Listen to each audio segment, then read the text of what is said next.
মধ্যপ্রাচ্যে যুদ্ধ পরিস্থিতি এবং এর ফলে বাংলাদেশের বাজারে তৈরি হওয়া জ্বালানি তেলের আপাত অস্থিরতা মোকাবিলায় দেশের সব পেট্রোল পাম্পের তদারকির জন্য ট্যাগ অফিসার নিয়োগের সিদ্ধান্ত নিয়েছে সরকার।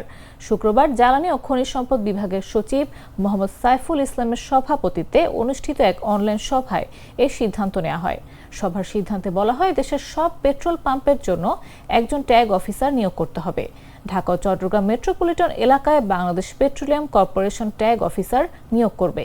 শিয়া বাটার ও ভিটামিন সমৃদ্ধ লিলি বিউটি সোপ, তারুণ্যময় উজ্জ্বল ত্বকের জন্য। ঢাকা ও চট্টগ্রাম মেট্রোপলিটন এলাকা ব্যতীত জেলা ও বিভাগীয় শহরে সংশ্লিষ্ট জেলা প্রশাসকরা ও উপজেলা পর্যায়ে উপজেলা নির্বাহী অফিসাররা তাদের অধিক্ষেত্রাধীন প্রতিটি পেট্রোল পাম্পের জন্য একজন সরকারি কর্মকর্তাকে ট্যাগ অফিসার হিসেবে নিয়োগ দেবেন। ট্যাগ অফিসাররা জ্বালানি ও খনিজ সম্পদ বিভাগ বা বিপিসি নির্ধারিত পদ্ধতিতে কাজ করবেন ও দৈনিক প্রতিবেদন দেবেন।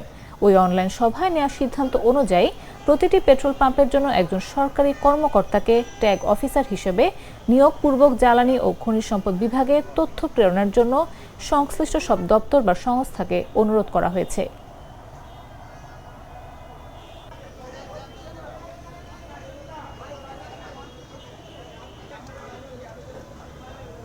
তেল পড়তেছে তো।